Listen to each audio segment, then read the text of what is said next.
Senhor presidente, senhoras e senhores senadores, também gostaria de inicialmente cumprimentar o ministro Fernando Coelho, aproveitar essa oportunidade que estou aqui na tribuna do Senado e com a presença do ministro também, registrar o competente trabalho que o ministro Fernando faz no Ministério de Minas e Energia e que nós estamos aí, ministro, há poucos dias de anunciar uma grande conquista para o setor de biocombustível no Brasil, graças ao seu empenho, à sua luta, da sua equipe, de que podemos aqui uma semana, 2 semanas, anunciar o programa RenovaBio, que será um marco na história do biocombustível no Brasil. Hoje, ao longo dos últimos anos, a história, principalmente do etanol, as usinas de etanol, muitas fecharam, de biodiesel também, e agora, com o RenovaBio, com esse marco regulatório, que é um programa ambiental, mas também um programa econômico, que vai permitir que retomamos a nossa atividade da geração de biocombustível no nosso país, combustível esse sustentável, a partir de cana-de-açúcar, a partir de milho, a partir de óleo de soja, óleo de girassol, fazendo com que diminuamos a importação dos produtos de origem fósseis, como diesel, como gasolina de outros países, e possamos, primeiramente, agregar valor à nossa produção aqui no Brasil, através do esmagamento de soja, através do esmagamento de algodão, de girassol, com o subproduto servindo para as rações de aves, suínos e bovinos, e também com a reativação do setor do etanol, do setor sucroalcooleiro, que ao longo da última década sofreu muito, em função de uma política da Petrobras de subsidiar o preço da gasolina, e isso acabou inviabilizando as usinas de etanol no país. E hoje estamos muito otimistas. Quero cumprimentar mais uma vez o ministro Fernando Coelho, cumprimentar o ministro Mário Maggi, cumprimentar o ministro do Meio Ambiente Sarney Filho, o CNPq e a todos os envolvidos, a Casa Civil, o presidente Michel Temer, as bancadas aqui do Senado, da Câmara, que ao longo dos últimos praticamente quase um ano está à frente do programa RenovaBio e que temos expectativa de dentro de umas semanas, ou 2 semanas, possamos anunciar esse programa ao Brasil, que será um marco para o nosso estado do Mato Grosso, senador José Medeiros, que é um estado produtor de matéria-prima, para a questão do biodiesel, também de cana-de-açúcar e milho, será de fundamental importância o RenovaBio, porque nós estaremos contribuindo com o Brasil na questão ambiental, na redução da emissão de gás carbônico, como também estaremos contribuindo com a geração de emprego, geração de renda. Mato Grosso esse ano produziu 60 milhões de toneladas de grãos, dessas 30 milhões foram milho, e muito se preocupava, e se preocupa ainda com o que se faz com uma quantidade grande de produção de milho. E com essas oportunidades que temos agora, da verticalização das indústrias de etanol de milho, Mato Grosso já começa a partir à frente do Brasil na geração de biocombustível a partir do milho. Uma parte concedida a Vossa Excelência, senador José Medeiros. Muito obrigado, senador Cidinho. Quero lhe parabenizar por trazer esse tema. Mato Grosso, ele é um estado que está em pleno desenvolvimento, tem muito a contribuir com o Brasil, e essa diversificação na matriz energética ela é de suma importância. É importante também saber que pessoas que fizeram investimentos vultosos, que estavam várias empresas paradas lá no Mato Grosso, por questão de política sobre o biodiesel, de repente vamos ter um novo horizonte. Isso é muito importante, porque aqui nós temos começado alguns programas que de repente param. Só para Vossa Excelência ter um exemplo, quando começamos, por exemplo, tratar da questão do gás, muita gente se animou, comprou carro e tal, e de repente aquilo foi por água abaixo. Depois teve a questão do biodiesel, muita gente fez investimento, geraram emprego e depois isso também parou. Então, a continuidade dessas políticas é um alento, e para um estado que tem tantos recursos, produz tanto, quanto mais a gente puder industrializar e usar aqueles produtos ali, tanto melhor, porque eu sou de uma época, senador Cidinho, em que os produtores, nós plantávamos arroz, colhia e às vezes o arroz apodrecia porque não conseguia tirar por falta de estrada. por infelizmente, nós estamos em 2017, continuamos aqui nessa briga. Vossa Excelência tem sido um grande parceiro na briga que nós temos pela duplicação, por exemplo, da BR-163, pela 174, pela 242, pelas estradas que ainda precisamos. Então, lhe parabenizo por trazer esse tema tão caro ao bom povo de Mato Grosso, estado que contribui tanto para o Brasil, contribui tanto para o equilíbrio da balança comercial, mas que não tem recebido o seu devido quinhão em contrapartida da sua infraestrutura. Muito obrigado. Obrigado, senador Medeiros, e eu parabenizo também Vossa Excelência pela luta em prol da BR-163, principalmente da questão da concessão, e a gente tem acompanhado o seu trabalho, juntamente com o nosso líder, que é o líder da questão de logística do Mato Grosso, senador Wellington Fagundes, já de muito tempo. E aproveitando que ainda tem um pouquinho de tempo, o senador Davi Alcolumbre, que preside essa sessão, é sobre essa questão polêmica do Decreto Legislativo do Trabalho Escravo do Ministério do Trabalho. Seria preciso que tirássemos um pouco as paixões e discutisse realmente a questão de forma muito clara, muito tranquila. Evidentemente que ninguém é a favor ou apoia trabalho escravo no Brasil, mesmo porque a Lei Áurea já foi feita há muito tempo. O que existe hoje é uma insegurança jurídica, de que muitas vezes um fiscal do trabalho chega numa propriedade e o cidadão está trabalhando numa propriedade rural, o proprietário colocou um banheiro químico, mas o funcionário ele não quer usar o banheiro químico, ele vai urinar e urina fora do banheiro. Se chegar um fiscal do trabalho e ver aquilo, é notificado o proprietário da fazenda como trabalho escravo. E ali tem toda uma restrição. Pode dar o senador Renan. Senador Cidinho, em primeiro lugar, eu quero dizer da satisfação de poder colaborar com essa discussão. Nós estamos vivendo no Brasil momentos terríveis, 3 anos de recessão econômica, reformas estruturantes contra os mais pobres e contra os trabalhadores. É evidente, senador, que quando se fez a CLT, teve que se fazer no Brasil, paralelamente, uma justiça do trabalho, porque até então nós não tínhamos um judiciário com condições de decidir em favor do trabalhador. E o Brasil, do ponto de vista da mais-valia, da contradição, do escravagismo ainda como cultura do que foi, infelizmente, o nosso passado, nós tivemos que ter avanços. Esse governo não pode desmontar isso do dia para a noite. Eu fiquei muito triste com a declaração do ministro Blairo Maggi de que só tinha a comemorar o decreto da escravidão. Isso é um retrocesso inusitado. Eu jamais pensei um dia ouvir do ministro Blairo Maggi uma declaração deste tamanho, de que nós tínhamos que comemorar o retrocesso, um decreto que favorece a escravidão no Brasil. Isso é um horror. E ainda, senador Cidinho, senhores senadores, isso dado em contrapartida de voto da bancada ruralista para manter o presidente da República num cargo. Isso é um horror, é o maior patamar de degradação que nós já tivemos na relação entre os poderes. Eu acho que o presidente Michel Temer está completamente equivocado. Ele deveria, mais do que qualquer um, dizer que gostaria que a Câmara dos Deputados autorizasse a investigação. Ele é o primeiro presidente da República nesta condição. Jamais um presidente da República, ao longo da nossa história, teve um pedido para ser investigado e negou.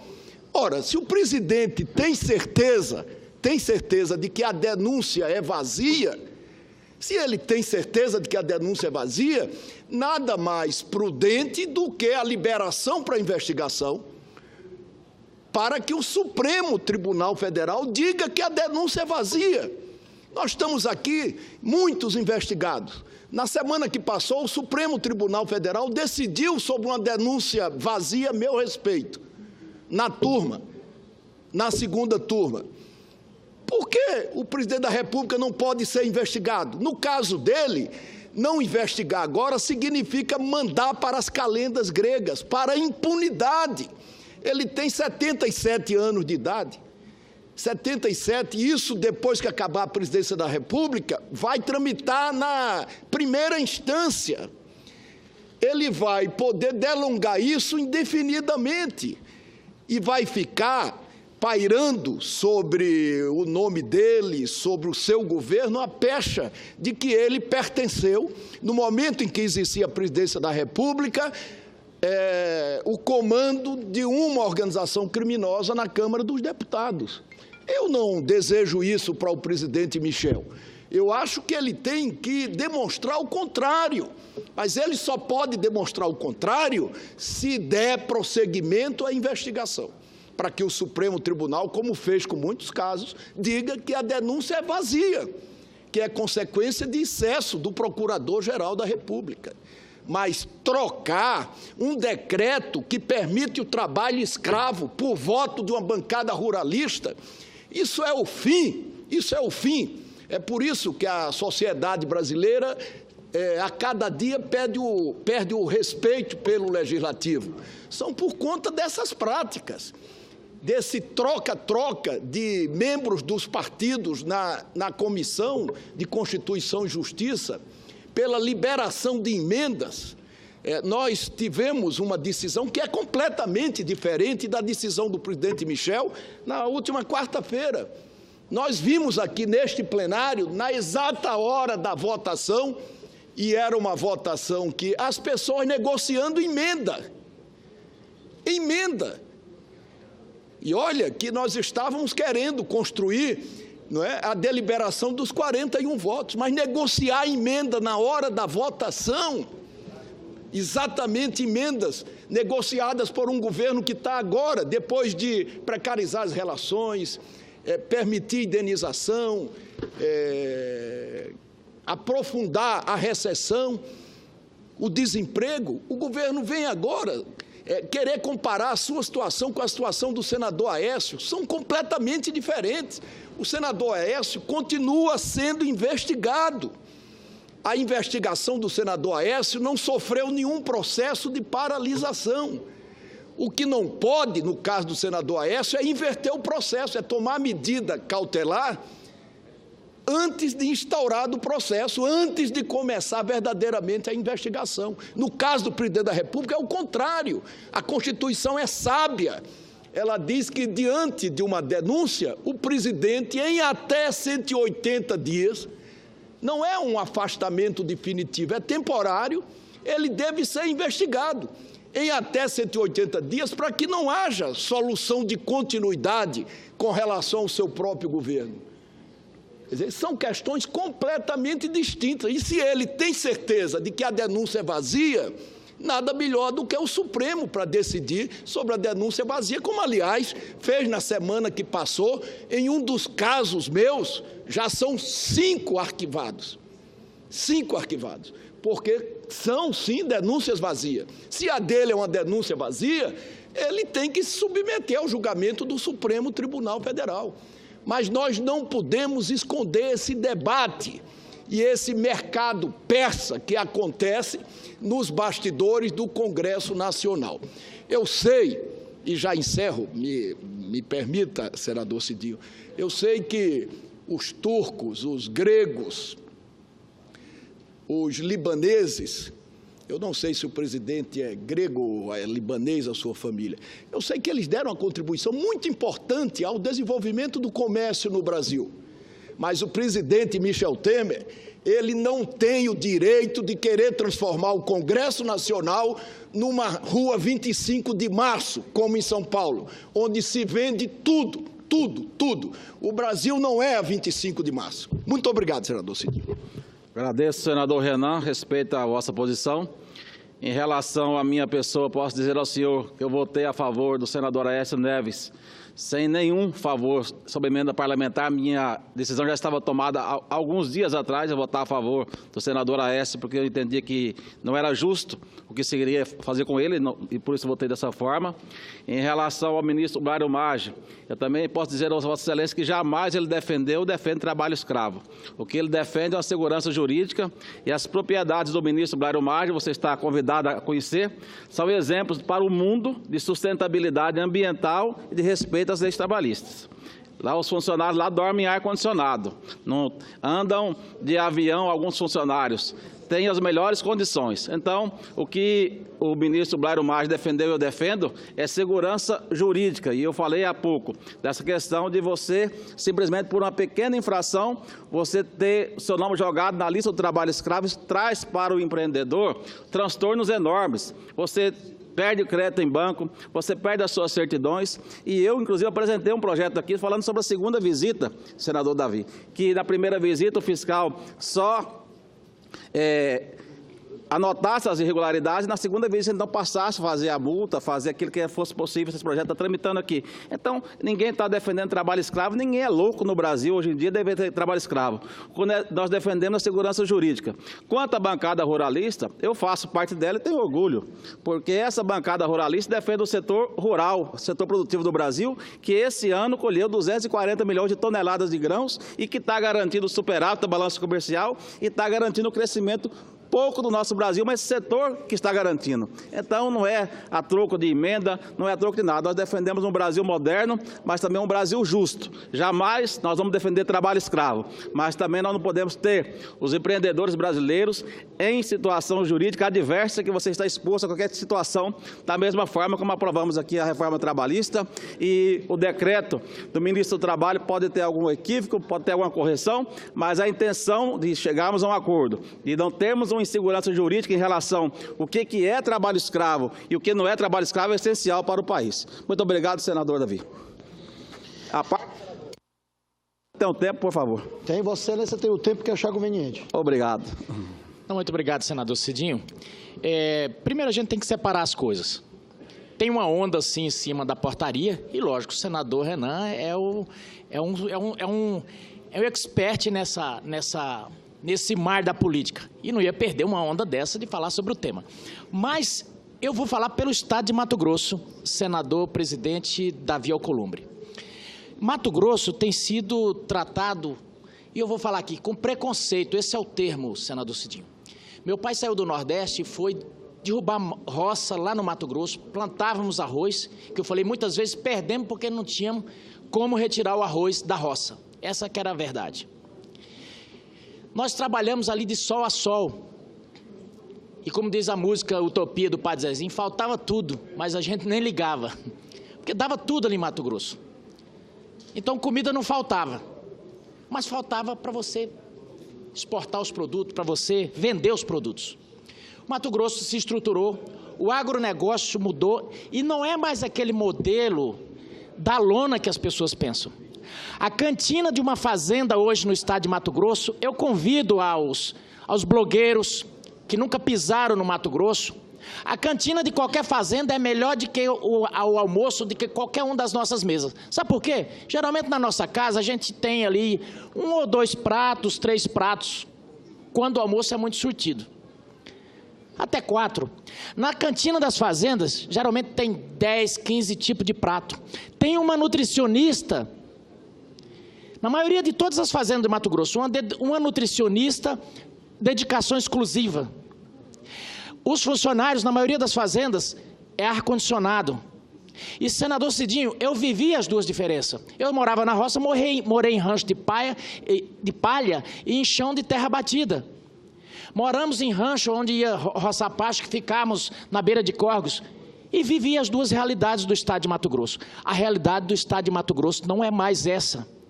Essa história de dizer que quem produz em Mato Grosso, que os nossos produtores empresários têm DNA escravagista, é conversa mole de quem quer surfar em onda.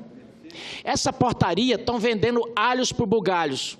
Essa portaria vai servir para convencer o político, mas essa portaria não reflete essa história de dizer que está se legalizando trabalho escravo, é conversa fiada. Pelo menos lá no estado de Mato Grosso, pode ter um ou outro caso, um ou outro caso, mas a grande maioria dos que empreendem lá geram divisas, geram riquezas e mais. As pessoas fazem questão, disputam emprego em fazendas lá, porque sabem que vão ser bem tratados, sabem que é melhor trabalhar na fazenda hoje do que trabalhar na cidade. Mas o empregado do campo lá no Mato Grosso, para que o Brasil fique sabendo, ele tem direito a transporte. Ele chega cedo, às vezes o trabalho dele é 30, 40 quilômetros distante. Ele vai e está recebendo por aquilo. No urbano, não. Você demora 2, 3 horas para chegar no serviço e não recebe naquele momento. Então, eu queria deixar isso claro, porque parece que quando fala em Mato Grosso, lá tem um sujeito com a catucheira na mão e um bando de coitados sendo açoitados o tempo inteiro. Isso não é verdade.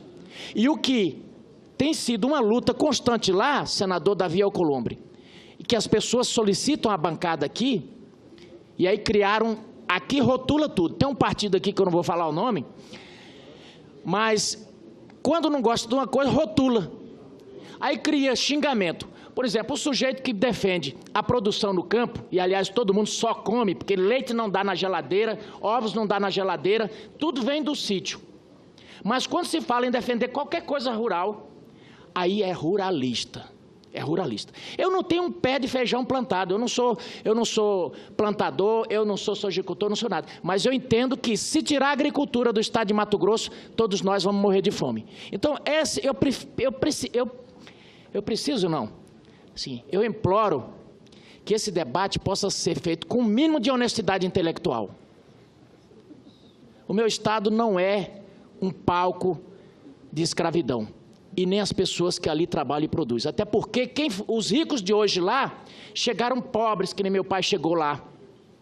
Por um azar, continuamos pobres. Mas muita gente enriqueceu produzindo naquele estado e ajuda muito o país. Então, eu sei que o debate, o ano que vem tem eleição, cada vez mais aqui, aí misturar alhos com bugalhos não dá. A luta política é uma. A briga com Temer não pode ser misturada com a vida daquelas pessoas que estão lá no estado de Mato Grosso. Muito obrigado. Pois não, senador Cristóvão, uma parte. Senador, eu quero dizer que, pelo que eu conheço do Mato Grosso do Sul e do Mato Grosso, de fato, é bem possível, senador Medeiros, que esse decreto seja absolutamente desnecessário. Já fui em cidades do interior do Mato Grosso e do Mato Grosso do Sul, em que as condições são extremamente positivas. Fiquei até surpreso quando o senador Medeiros disse que tem uma ou outra que teria condições desse tipo de, vamos chamar, escravidão. Mas se tem uma ou outra, senador, já justifica. Porque a escravidão, como tortura, não se pode dizer só tem uma ou outra, não pode ter nenhuma em condições de trabalho precário. Além disso, pelo que eu conheço, especialmente da minha região Nordeste, o Mato Grosso do Sul, graças à riqueza que foi construída pelo trabalho do Mato Grosso, do Centro-Oeste, é diferente do resto do Brasil. No resto do Brasil ainda há e muito trabalho que a gente pode dizer que a precariedade está merecendo o carimbo de escravidão. Claro que não se vende escravo, ao contrário, se joga fora. Na escravidão não se jogava fora nenhum trabalhador. Mas tem que lembrar também, senador Medeiros, que não é só uma questão rural. Hoje tem trabalho escravo na cidade de São Paulo, em algumas indústrias mais simples. E estrangeiros, inclusive, trabalhando em condições de semi-escravidão. Tem hoje um setor urbano com uma superexploração do trabalhador. E esse decreto, a meu ver, vai na contramão do que a gente deve construir no futuro. Ainda que a realidade fosse de que esse decreto apenas regulariza e não afeta, em política tem uma coisa chamada simbolismo. Simbolismo é importante na política. Além do lado gerencial, administrativo, tem um lado simbólico. E é um péssimo simbolismo 130 e tantos anos depois da abolição da escravatura. Eu lamento muito que isso tenha sido feito no nosso país. é um péssimo exemplo que está repercutindo muito mal internacionalmente, através da OIT e de outras entidades. E eu espero que o presidente da República pare isso. Mas vou mais longe. Não conheço o ministro, mas eu acho que esse é um caso que justificaria a demissão do ministro. Como simbolismo de que o governo dele não compactua com medidas desse tipo, que representam um retrocesso, para mim na realidade, mas para todo mundo no simbolismo. Era isso, senador. Obrigado. Senador Jorge Viana. Eu queria, senador Cidinho, cumprimentando Vossa Excelência, falou ainda há pouco o senador Renan e agora fala o senador Cristóvão. Eu tenho muito respeito, acho que os argumentos que Vossa Excelência, até o Zé Medeiros estava usando, eu não posso ser contra. O problema nosso não está com os produtores, fazendeiros, no meu estado também. Os produtores estão cumprindo a lei, fazem tudo dentro das normas, né? Dão as condições. Agora, nós estamos falando de ter leis para os excessos, para aquilo que acontece todos os dias nesse país. É disso que nós estamos falando. Quando vem um decreto como esse, ele é um desastre. Ele é um ato irresponsável de um país. Isso vai ter repercussão internacional, mas eu não estou muito interessado na repercussão internacional. Eu falo aqui dentro, fragilizar a lei que protege quem trabalha nas condições mais distantes daqui da capital da República, nos lugares mais distantes. Nós temos um país continental com 200 milhões de habitantes. Então, não se trata aqui de querer agora comparar quem está dentro da lei, quem está gerando emprego, com dizendo que esse decreto não tem nenhum problema porque essas pessoas estão trabalhando assim. Eu não estou falando disso. E a quantidade de chamados gatos que temos em todos os estados, explorando pessoas, confinando pessoas, eles agora vão poder fazer dentro da lei isso. É isso que o decreto permite, senador Cristóvão. É terrível para o país. Sinceramente, qualquer flexibilização dessa lei, ela não vai atrapalhar a vida de quem já está dentro da lei, dos produtores, dos fazendeiros, dos criadores? Não, não vai. Eles já estão dentro da lei. Agora, a manutenção desse rigor, da possibilidade da fiscalização, da ação do Ministério Público, da Justiça do Trabalho, ela vai estar sendo cerceada. E aí, quem que vai engraçar nessa hora? Aqueles que agem fora da lei. Então, nós não podemos fazer um decreto que facilita a vida dos que atuam fora da lei. Por isso que eu me somo às palavras do senador Cristóvão e acho que tem que ter uma ação imediata do governo e do ministro, mudando isso e recompondo o compromisso do Brasil de combater em qualquer circunstância o trabalho escravo. Ok. Pois não, senador Hélio José. Mas só eu só quero fazer uma correção aqui, que eu não estou a favor do trabalho escravo, entendeu? Não estou a favor do trabalho escravo. A definição do trabalho escravo é que o PT contaminou. E depois eu explico isso, senador. Eu queria comunicar aos senadores que nós já extrapolamos muito o período de apartes. Nós temos vários oradores aqui que estão cobrando da mesa a sua inscrição e eu queria pedir para que o senador Cidinho pudesse concluir o seu pronunciamento. Então, eu concluo, presidente. Senador. Vou ser breve, nobre senador Cidinho Santos, quero agradecê-lo pelo aparte, mas eu não posso aqui ficar calado perante algumas questões com relação a esta problemática aqui colocada. Em primeiro lugar, não tenho procuração nenhuma para vir em defesa do ministro do Trabalho, que é uma pessoa que eu tenho o maior respeito, maior carinho e creio que está trabalhando de forma muito adequada, embora tenha cometido esse equívoco. Eu sou um dos proponentes da urgência e concordo com a reclamação com relação a esse equívoco colocado. Tem que ser revisto. Não dá para ter essa confusão. Não dá para nós permitirmos trabalho escravo. Mas eu tenho aqui que deixar claro que o ministro do Trabalho é uma pessoa que tem trabalhado de forma muito adequada, inclusive com a reforma trabalhista. O projeto que o ministro do Trabalho construiu com o setor produtivo e com as centrais sindicais era um projeto que eu não teria problema nenhum em aprovar aqui. Eu fui contra o projeto que foi desconfigurado pelo relator Marinho na Câmara dos Deputados, que previa penalizar os trabalhadores e beneficiar apenas o setor produtivo, que muitas vezes não pagam imposto. Então, eu estou aqui só fazendo essa vírgula com relação ao nosso ministro Ronaldo, ministro do Trabalho, que é um ministro que tem feito trabalhos relevantes para o nosso país, e se ele cometeu equívoco, todos nós estamos sujeitos a cometer equívoco. Tem que ser revisto, por isso que eu assinei, inclusive, a urgência com relação a essa questão. Excelência, Muito obrigado, senhor presidente. Muito obrigado, senhor senador Cidinho Santos. Obrigado, senador Hélio. Todo respeito a Vossa Excelência, ao senador Cristóvão, ao senador Jorge Viana, também ao senador Medeiros, vou concluir. Eu também, mas reiterando mais uma vez, senador Romano, ninguém é a favor de trabalho escravo. E trabalho escravo, para mim, é aquele quando a pessoa é obrigada a trabalhar numa propriedade, não tem como ele sair da propriedade e ele trabalha sem receber. Isso, para mim, é trabalho escravo. Quando você fala aqui em São Paulo, a pessoa trabalhando na escravidão, é muito difícil, porque São Paulo, a qualquer momento, a pessoa, ninguém vai amarrar uma pessoa para trabalhar numa corrente. Então, eu acho isso muito difícil. O que eu falo, aquilo que o senador Medeiros falou, a definição de trabalho escravo. Eu estudei no colégio interno agrícola e que se fosse hoje seria trabalho escravo, porque o alojamento que eu estudava lá no Colégio São Vicente, lá em Cuiabá, tinha 10 beliches, 20 alunos. Em 3 quartos, estava 60 pessoas, aí a gente saía, usava o banheiro comum.